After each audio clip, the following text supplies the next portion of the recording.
गरियो सर। खानपिन हुन बाँकी छ सर। सरको भयो भएन? मेरो पनि त्यस्तै हजुरको जस्तै हो सर। एकछिन अब यो क्लब हाउसमा बोलिसकेर एकछिन बेला हुँदैछ। हजुरले पनि आफ्नो विचार के राख्दिनु होला न सर। अब यो अहिलेको सन्दर्भलाई, मार्केटको सन्दर्भलाई यसो छोएर अनि हाम्रो विशेष टपिक चाहिँ सुरुमा यो ब्याङ्किङ सम्बन्धमा अलिकति जोडिएको थियो।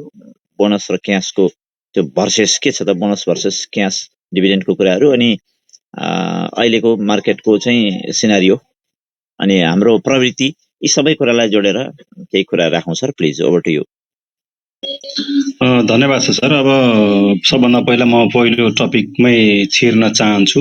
अब यो दारी सर यो नयाँ क्लबमा सिक्ने सिकाउने हाम्रो चाहना आफ्नो धारणा सभ्य बनेर राखौँ भन्ने किसिमले जुन अभियान चलाउनु भएको छ। अघि केही कुराहरू सिकाइरहेको पनि सुनिरहेको थिएँ, पछि कसरी लगानी गर्दाखेरि राम्रो हुन्छ भन्ने कुरा पनि साथीहरूबाट सुनिरहेको थिएँ। यसमा बोनस र क्यास डिभिडेन्डको कुराहरू हेर्दाखेरि यसलाई दुइटैलाई पोजिटिभ वेमा हेर्न पर्ने कुरा के हो भने, जस्तो हरेक कम्पनीमा ग्रोथ चाहिन्छ होइन, समय अनुकूल रूपमा त्यसले ग्रोथ गर्नुपर्छ। त्यो भनेको जस्तो अब कुनै पनि एउटा ब्याङ्क खोल्यो भने त्यसले चाहिँ आफ्नो नेटवर्थ चाहिँ प्रत्येक साल बढाउँदै जानु पर्यो र त्यसको जस्तो हाम्रो सानो सानो इकाइमा खुलेका ब्याङ्कहरू चाहिँ इन्टरनेसनल ब्याङ्कसँग चाहिँ प्रतिस्पर्धा गर्नुपर्ने हुन्छ। अहिलेसम्म हाम्रोमा अब डाइरेक्ट हिसाबले ब्याङ्कहरूले इन्टरनेसनल ब्याङ्कहरू नभए पनि नेपालमै कम्पनी बनाएर चलेका भने इन्टरनेसनल कम्पनीले इन्भेस्ट गरेका ब्याङ्कहरू अहिले पनि छन्।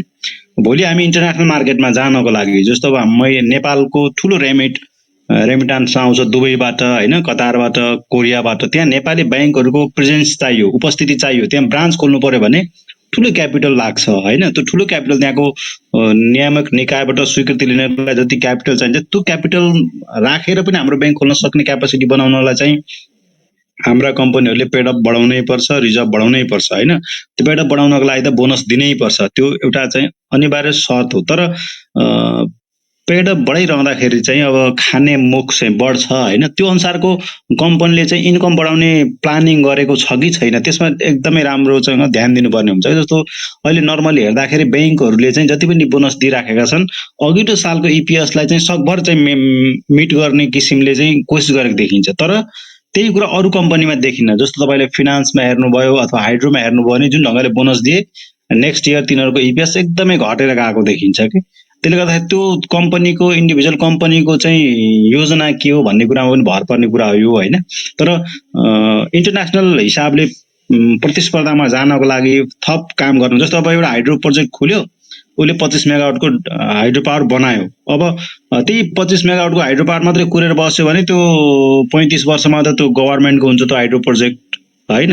त्यसपछि त्यो कम्पनी त कोल्याप्स जस्तै भयो, त्यसको मुख्य चिजै गएपछि त होइन। अब उसले त्यो आम्दानी गरेको पैसा को रिजर्भ बनाएर र त्यसमा चाहिँ बोनस दिएर त्यसको क्यापिटल बढायो भने त उसँग त अलिकति पैसा हुन्छ होइन। बाँकी पैसाले चाहिँ उसले नयाँ चाहिँ प्रोजेक्टहरू लन्च गर्न सक्छ कि। त्यो हिसाबले उसले क्यापिटल बढाउने र नयाँ प्रोजेक्ट लन्च गर्दै गयो भने त्यो चाहिँ एउटा ठुलो कम्पनीको रूपमा विकास पनि हुन सक्छ कि। यसलाई चाहिँ अब कम्पनीको इन्टेन्सन के छ भन्ने कुरामा हो होइन।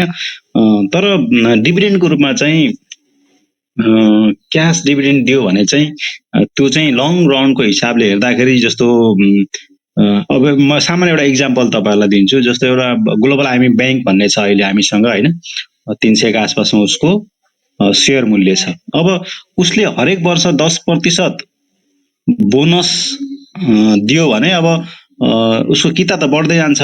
तर अब उसको इपिएस 20 छ भने 10 बोनस दिएर बाँकी रिजर्भमा राखेर उसले नेटवर्थ पनि बढायो भने के हुन्छ भने क्यापिटल गेन पनि उसको बढ्न सक्छ। किन भन्दाखेरि जस्तो अहिले 150-60 रुपियाँ उसको नेटवर्थ भएको अवस्थामा उसको 300 रुपियाँ छ भने हरेक साल उसले 10 रुपियाँ चाहिँ नेटवर्थ बढाउँदै लग्यो भने कुनै न कुनै समय 300, 400, 500, 600 रुपियाँ पनि उसको नेटवर्थ पुग्न सक्छ कि। 10 रुपियाँ मात्रै बढ्यो भने त्यो कम्पाउन्डिङ हुँदै जाँदा 4-5 वर्षमा उसको नेटवर्थ चाहिँ 500 पुग्छ। यदि अहिले ग्लोबल आइएमई क्यापिटलको 5 वर्षपछि नेटवर्थ 500 हुन्छ र इपिएस अहिलेकै मात्रै होस्, केही भएन, 20 होस् 30 होस् होइन, त्यति मात्रै भयो भने पनि यसको प्राइस एकदमै माथि जाने चान्सेस हुन्छ के। तर नेटवर्थ बढाउन सकेनन् भने के हुन्छ, अब यो अहिलेकै जस्तो इपिएस भयो र नेटवर्थ केही पनि छैन, नेटवर्थ 100 को आसपासमा छ भने यसको प्राइसमा गेन हुने चान्सहरू एकदमै कम हुन्छ के। त्यसले गर्दाखेरि कम्पनी बोनस दिँदै गर्दाखेरि चाहिँ नेटवर्थ घट्नु भएन के, नेटवर्थ चाहिँ बढ्नु पर्यो। जस्तो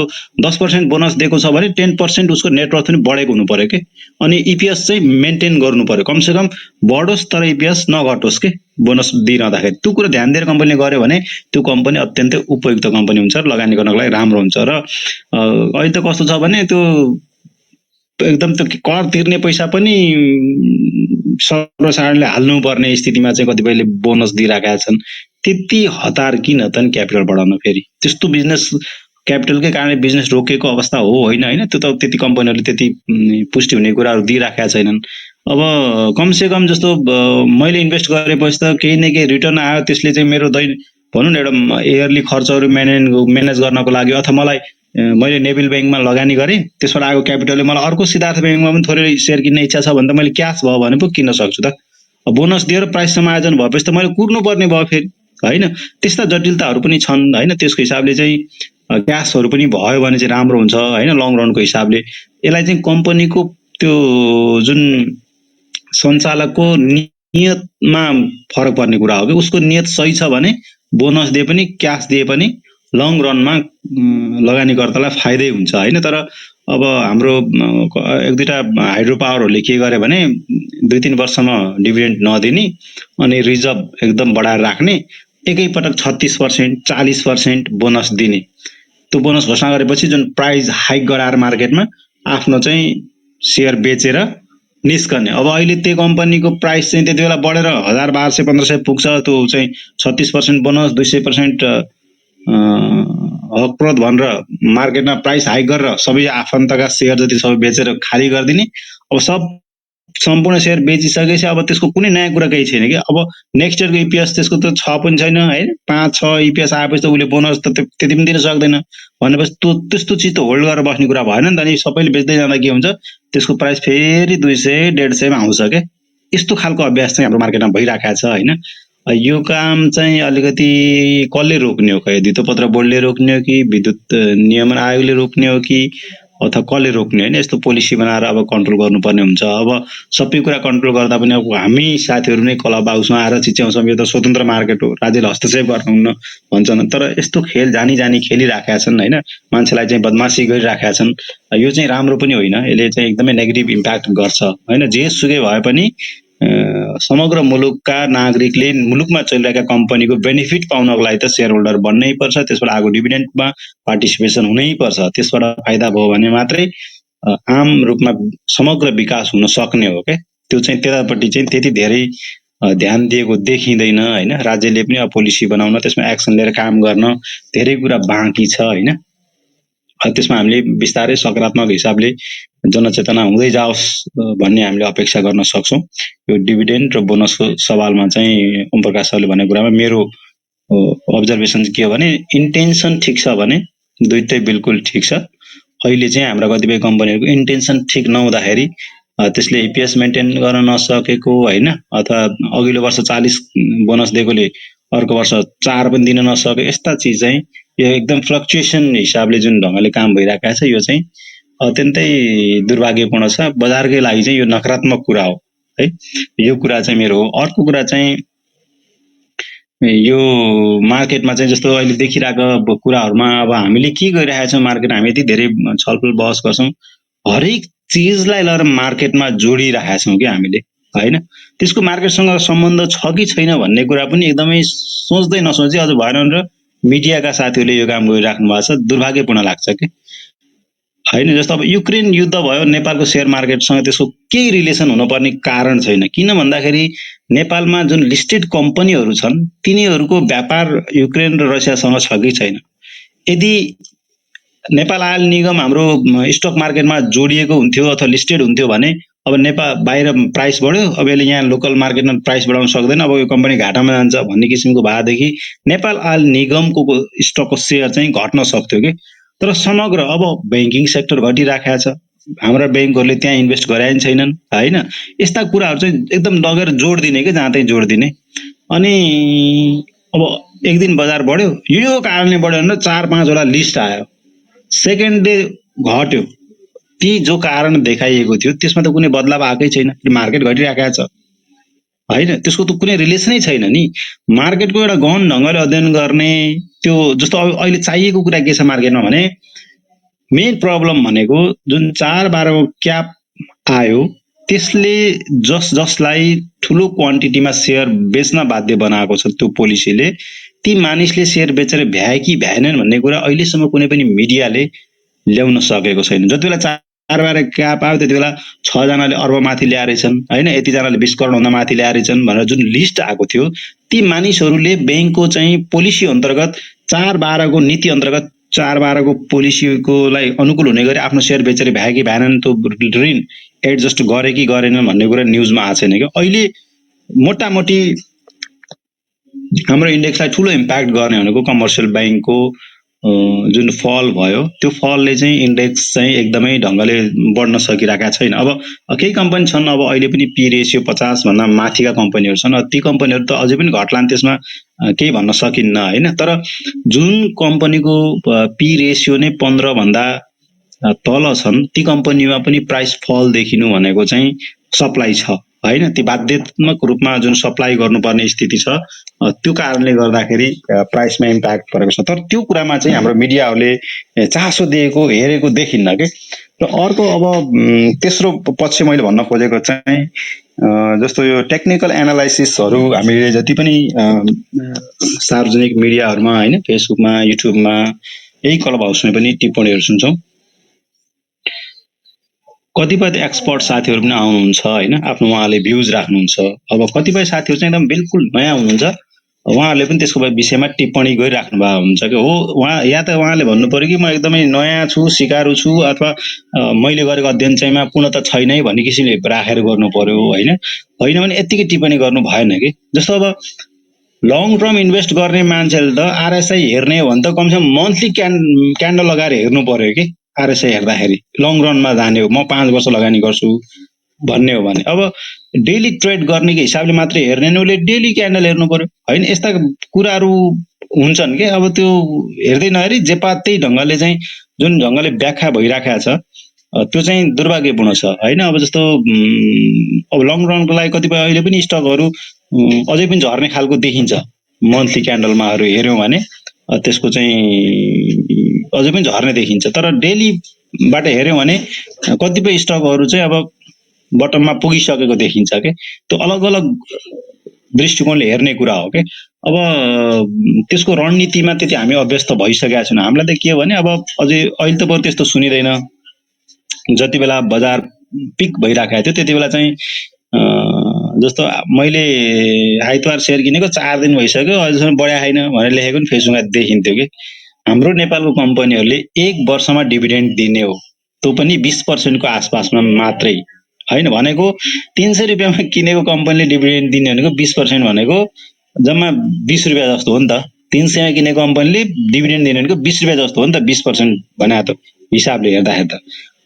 तर हामीलाई चाहिँ के चाहिन्छ नि, 300 रुपियाँ कम्पनी हप्ता दिन नपुग्दै 600 रुपियाँ पुगोस् भन्ने हाम्रो अपेक्षा छ। किन बढ्छ त्यसरी, त्यसको क्यापेसिटी के चाहिँ चेन्जेस हुन्छ र त्यसरी बढ्छ प्राइस हैन। हाम्रो एक्सपेक्टेसन नै हाई छ के। र पिरियड पनि जस्तो 1 वर्षमा मात्रै उसको डिभिडेन्ड क्यापेसिटी त्यो हो के भनेपछि त 1 वर्षमा त्यसको 20% को ग्रोथ पनि छैन। तर हामीलाई चाहिँ 100% चाहिँ प्राइस सेयर प्राइस बढोस् भन्ने अपेक्षा छ के। त्यो पनि खासै हाम्रो जायज छैन लङ रनमा हेर्दाखेरि। अब प्राइस बढ्न त बढ्छ, हामीले देखेका छौँ मार्केटमा त अब त्यो 200-300 रुपियाँको सेयर पनि 1500 पुगेको हामीले देख्यौँ। तर जसले किनेर चाहिँ 1500 सँग राख्यो त्यसले बेच्न त पाएन नि त फेरि हैन। बेच्छु भन्दा त बाहिरै छैन। नेगेटिभ सर्किट लाएर त झर्न 400-500 मा आउँदासम्म त नेगेटिभ सर्किट लाग्ने स्थिति भयो कतिपय कम्पनीहरूको हैन। बढाएको कसले भन्दा हामीले नै बढाएको, नबुझी बढाएको। किन भन्दा बढ्छ भन्ने किन्ने हो, तर बढ्ने आधार छ कि छैन हैन। किन बढ्छ भन्ने कुरा हेर्दै हेरिएन के, सो फन्डामेन्टली हेर्दै हेरिएन। त्यो कारणले गर्दाखेरि पनि थुप्रै कुराहरु समस्या छ। अब एउटा सिकाइ भएको छ ठुलो समूहले नेपाली शेयर बजारको बारेमा, लगानीको बारेमा धेरै कुराहरु चाहिँ सिकेको छ। लगानी गरेपछि भनौं न पोखरीमा हाम फालिसकेपछि कि त पानी खायो हैन, कि त अरूले उद्धार गर्यो, पानी खायो, कसरी हो उले चाहिँ त्यसको बारेमा, पौडीको बारेमा केही न केही सिकाइ भएको छ। अब यसलाई चाहिँ अझै निखारेर लङ रनमा कसरी जाने भन्ने किसिमले रणनीति बनाएर जानुपर्छ। अब जति पनि संसारमा शेयरमा लगानी गरेर कमाएका मानिसहरू छन्, ती कमाएका मानिसहरूले चाहिँ आज किनेर भोलि बेचेर कमाएको कुनै पनि लिस्ट देख्दिन। चाहे झुनझुनवाला भनौँ, केडिया भनौँ, अथवा अडानी भनौँ, अथवा वारेन बफेट भनौँ, अथवा को भनौँ होइन, जति पनि सेयर मार्केटमा लगानी गरेर धनी भएका मानिसहरूको लिस्ट हामीले भेटायौँ भने तिनीहरूले आज किन्दै भोलि बेच्दै, आज किन्दै भोलि बेच्दै गरेर कमाएको देखिन। उनीहरूले किन्ने बेलामा अत्यन्तै ध्यान दिएर उपयुक्त समयमा होइन वेट गरेर आफूलाई लागेको उपयुक्त प्राइस लागेको बेलामा किनेका छन् र किनेपछि उनीहरूले बजार घट्यो थप्दै गएका छन्, बढ्दै जाँदा पनि उनीहरू चुपचाप बसेका छन्। त्यो सेयरको किताब बढाउनपट्टि उनीहरूको ध्यान छ, घटाउनपट्टि उनीहरूको ध्यानै छैन। र लङ रनमा चाहिँ उनीहरूले राम्रो हिसाबले बेनिफिट लिएको देखिन्छ। तर हाम्रो मार्केटमा चाहिँ जति पनि एक्सपर्टहरू आउनुहुन्छ किनेपछि बेच्न जान्नुपर्छ। त्यो किनेपछि बेच्न जाने भनेको ट्रेडरले हो, सर्ट टर्मको लागि लगानी गर्ने हिसाबले हो। तर लामो धेरैभन्दा धेरै नाफा गर्ने भनेको त लङ रनमा काम गर्ने मान्छेले हो होइन। संसारभरिको प्र्याक्टिसले त्यही भन्छ हो। हाम्रोमा केही मानिसले थोरै मात्रै पुँजीकरण हुँदाखेरि सिङ्गो नेप्सेको इन्डेक्सलाई नै उथल पुथल गर्न सक्थे होइन, 2010 भन्दा अगाडितिरसम्मको अवस्थामा। त्यसपछि बिस्तारै कम्पनीहरूको भोल्युम बढ्दै गयो भने क्यापिटल पेड अफ क्यापिटल बढ्दै गयो। पेड अफ क्यापिटल बढ्दै गएपछि अब अति पेड अफ क्यापिटल बढेका कम्पनीहरूमा उनीहरूले हात हाल्न छोडिसके। अब थोरै पेड अफ क्यापिटल भएका कम्पनीहरूमा चाहिँ उनीहरूले फ्लक्चुएसन गराएर लाभ लिइरहेका छन्। र अहिले गएको बुलमा पनि हामीले त्यो खालको अवस्था देखियो। अब त्यही चिजलाई देखेर होला अब जस्तो अब बीमा समितिले 5 अर्बको चाहिँ क्यापिटल बनाउन भनेर 3 अर्ब 5 अर्ब क्यापिटल बनाउने पोलिसी लिएर आएको छ। यदि त्यत्रो पेड अफ क्यापिटल भयो भने ती कम्पनी पनि अब हल्लाउन सक्दैनन् केही व्यक्तिहरूले होइन। यसमा चाहिँ अब ठुलै शक्ति लाग्नुपर्ने स्थिति देखिन्छ। अब केही कम्पनीहरू छन् जो सानो पेड अफ क्यापिटलमा छन्, अब तिनीहरूलाई पेड अफ क्यापिटल बढाउन दबाब नदिए पनि राज्यले केही न केही पोलिसी बनाएर त्यसको चाहिँ फ्लक्चुएसनमा कसरी कन्ट्रोल गर्न सक्छ भनेर केही पोलिसी बनाउनु अन्त पनि त्यस्ता प्र्याक्टिस छन् होइन। ती प्र्याक्टिसलाई हामीले नेपालमा नेपाली सुहाउँदो किसिमले लन्च गर्न सकिन्छ कि सकिँदैन र अध्ययन गर्नुपर्ने हुन्छ के। त्यतातिर ध्यान पुगेको छैन पोलिसी मेकर्सहरूको होइन, सायद पुग्ला। अब हाम्रो चाहिँ फेरि भनौँ अथवा अरू मिडिया पनि इन्टरभ्यूहरू हामीले सुन्यौँ भने के हुन्छ भने बजार बढ्छ कि घट्छ भन्ने कुरा मात्रै बढी ध्यान दिएको देखिन्छ के। बजार घट्छ कि सर हजुरको आवाज सानो आयो किन होला? सायद यहाँ कल आएकोबाट डिस्टर्ब भएर हो कि। अहिले आएको छ? अहिले ठिक छ सर, हजुर कन्टिन्यू गर्नुहोस्। त्यस्तो किसिमको मात्रै प्रश्न हामीले गरिराखेका छौँ होइन। त्योभन्दा लङ रनको हिसाबले अरू कुराहरू पनि हामीले छलफल गर्नुपर्छ होइन। लङ रनमा कसरी चाहिँ कम्पनीको दृष्टिकोणमा हेर्ने होइन, त्यो कुरामा चाहिँ अलिकति धेरै मिडियाको साथीहरूले अलिकति मेहनत गर्नुपर्ने देखिन्छ। र बजार बढ्छ घट्छ भन्ने मात्रै प्रश्न सोध्न छोडेर बरु कम्पनीका सिइओलाई गएर सोधौँ न त्यहाँभित्र के प्रब्लम छ, तिनीहरूले कसरी चाहिँ प्लानिङ गरिरहेको। जस्तो सिएचसिएल भन्ने कम्पनी भनौँ न, चिलिमे भन्ने कम्पनीको सिइओको इन्टरभ्यू अहिलेसम्म हामीले सुनिन्न के होइन। तिनीहरूले के गर्दैछन् सुनिन्न। बिपिसिएल भन्ने कम्पनी छ, त्यसको फर्दर प्लानिङ के छ, के गर्दैछ सुनिँदैन होइन। अब एकदमै लो इपिएस भएको ब्याङ्कहरूको सिइओले चाहिँ किन इपिएस त्यस्तो छ, कसरी कहिले बढ्छ, के प्लानिङ छ, के एक्सर्साइज गरिरहेका छन्, त्यो सोधेको हामीले सुनिँदैन के।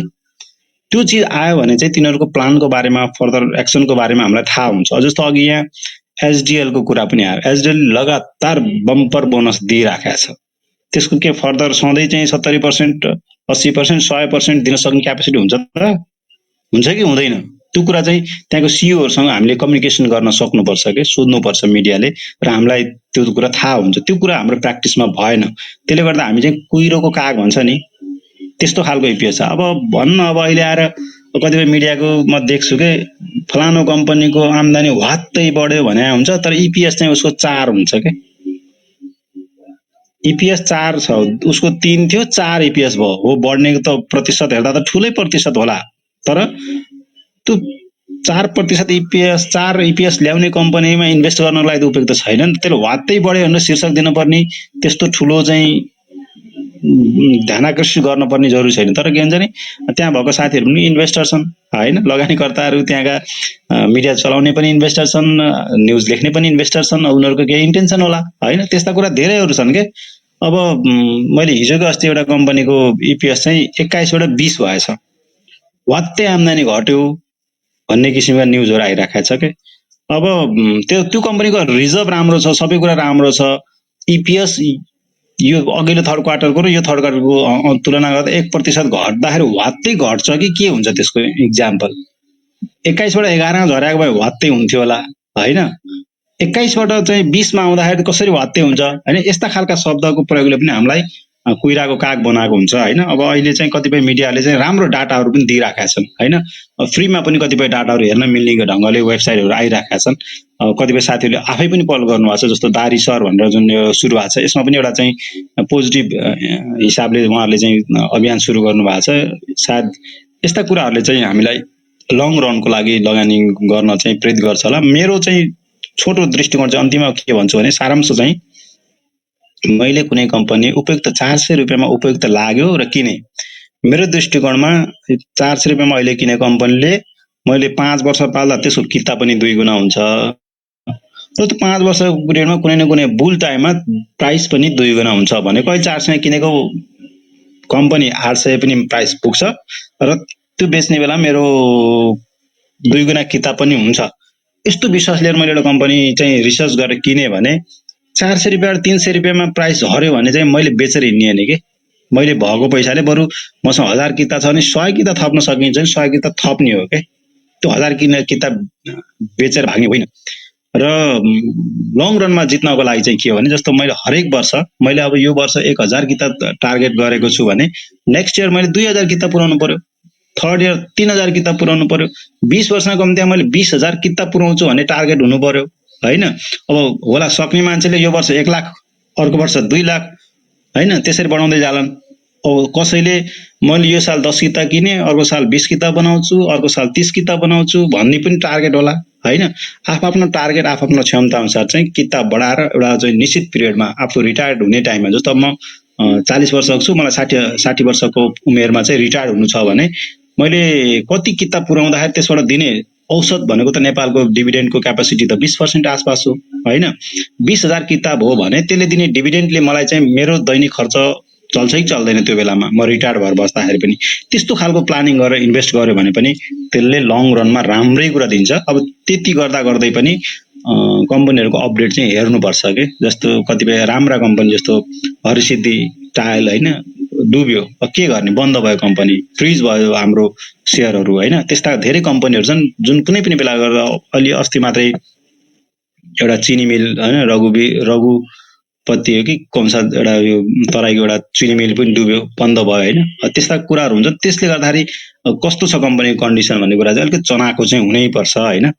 र अब कतिपय सकारात्मक हेर्न पर्ने कुराहरू पनि छन् के। जस्तो एउटा जस्तो बङ्गलादेश बैंक भन्ने छ हैन, अब त्यो नेबिलसँग मर्ज हुँदैछ। अब मर्ज भएपछि नेबिलको चाहिँ क्यापिटल बढ्छ, इपिएस घट्छ भन्ने धेरैले चाहिँ भनिराखेको सुन्छु कि मैले विज्ञहरूले। तर मेरो दृष्टिकोण हेर्दाखेरि नेबिलको आफ्नो बिजनेस के छ त्यो आफ्नोमा छ। उसले 33% बोनस दियो, अब 33% उसले ग्रोथ गर्छ गर्दैन त्यो आफ्नो पार्टमा छ। तर बङ्गलादेशलाई मर्ज गर्दाखेरि नेबिलको इपिएस चाहिँ घट्दैन। किन घट्दैन भन्दाखेरि 100 किता सेयर उसको थियो भने अब उसको सेयर भनेको जम्मा 43 किता बन्छ के बङ्गलादेश बैंकको। अनि अहिले उसको 17 चाहिँ इपिएस थियो भने बङ्गलादेशको मात्रै पेड अप हेर्ने हो भने उसको इपिएस त अब 40 को हाराहारीमा हुन्छ के। त्यो भनेको 40 इपिएस भएको कम्पनीलाई नेबिलले मर्ज गर्दैछ भनेर बुझ्नु पर्यो नि हैन। 40 इपिएस भएको कम्पनीलाई नेबिलले मर्ज गर्दैछ भने त त्यसको चाहिँ इपिएसमा त त्यसले इम्प्याक्ट गर्दैन नि। तर त्यसलाई पनि नेगेटिभ ढङ्गले प्रचार गरिएको छ कि हाम्रो मार्केटमा चाहिँ। त्यो चाहिँ अब नेबिलले हो, नेबिलको अब 12 अर्बबाट 18 अर्ब पुग्यो भने अब त्यो बेलामा चाहिँ उसको इपिएस मेन्टेन गर्न सक्छ कि सक्दैन भन्ने कुरा चाहिँ प्रश्नको कुरा हो के हैन। अरू पनि छन् कम्पनीहरू त्यस्तै जसले बिग एमाउन्टमा चाहिँ बोनस दिन्छन्, इपिएस मेन्टेन गर्न सक्छन् कि सक्दैनन् भन्ने कुराहरू चाहिँ प्रश्न गर्नुपर्ने हुन्छ। तर अर्कोलाई मर्ज गर्दा त्यसको स्वाप रेसियो कम गरेर ल्याइसकेपछि त्यसको इपिएसमा चाहिँ इम्प्याक्ट गर्दैन भन्ने कुरा पनि छैन क्या। एकदमै गलत ढङ्गले प्रचार गरिएको छ। ल्याएपछि एकदम पेड अप क्यापिटल धेरै हुन्छ, त्यसको चाहिँ अब त्यो इपिएस घट्छ भन्ने किसिमले प्रचार गरिरहेको छ। उसले पेड अप क्यापिटल मात्र ल्याउने होइन नि त, त्यहाँ त उसले त बिजनेस पनि ल्याउने हो नि हैन। अहिलेसम्म क्लाइन्ट एनबी का क्लाइन्ट भएको त नेबिलमा आउने हो नि त, बिजनेस त त्यहाँ आउने हो नि त, त्यो डिपोजिट त त्यहाँ आउने हो नि त। त्यो बिजनेस 40% 40 इपिएस ल्याउन सक्ने क्यापेसिटी बनाएर ल्याउने भन्ने कुरा त जेन्युन कुरा हो नि त हैन। त्यो कुरामा चाहिँ अब हामीले त्यति विश्लेषण गरेको देख्दैनौँ कि अनि यो हेर्दाखेरि चाहिँ मलाई एउटा के दृष्टिकोण पनि आउँछ भने जस्तो अहिले कम्पनीहरू जुन एकदमै कमजोर कम्पनीहरूले बोनस दिएर क्यापिटल बढाइरहेछन् त्यसले चाहिँ लगानी गर्दा प्रोमोटरहरूलाई चाहिँ फाइदा भएन एक हिसाबले हेर्ने हो भने नेटवर्थ नबढाइकन पेडअप मात्रै बढाउँदाखेरि घाटा भयो नि त नेपाल बङ्गलादेश ब्याङ्कका प्रोमोटरहरूको त सहयोगिता शेयर बराबर त 43 मात्रै हुने भयो नि त उनीहरूलाई त घाटा भयो हैन बोनस बढेर के गर्ने उनीहरूको किताब बढेर के गर्ने फेरि कुम्चेर जहाँको त्यहाँ आउनु पर्दो रहेछ त्यो भन्दा त उनीहरूले बोनस नदिएर नेटवर्क मात्रै बढाएको भएदेखि त उनीहरूको मार्केट प्राइस पनि माथि हुन्थ्यो हैन अहिले नेबिलसँग मर्ज हुने फाइदा भनेको उनीहरूलाई त मार्केट प्राइस माथि हुन्छ भन्ने न हो दोस्रो त केही छैन त्यसले गर्दाखेरि यो बोनस मात्रै दिने कुरामा पनि इपिएस नबढाइकन हैन नेटवर्क नबढाइकन बोनस मात्रै दिने कम्पनीहरूको पनि फ्युचरमा यसरी श्रिङ्क हुने अथवा खुम्चेर आउनुपर्ने स्थिति पनि आउँदो रहेछ भन्ने कुरा यो इक्जाम्पल हामीले देख्न सक्छौँ हैन मेरो विचार यही नै हो साथीहरूलाई कस्तो लाग्यो आफ्नो प्रतिक्रिया दिनु होला डाइरेक्ट मेसेज पनि गर्नु होला फेरि तपाईले बोल्दा पनि सुनौला धन्यवाद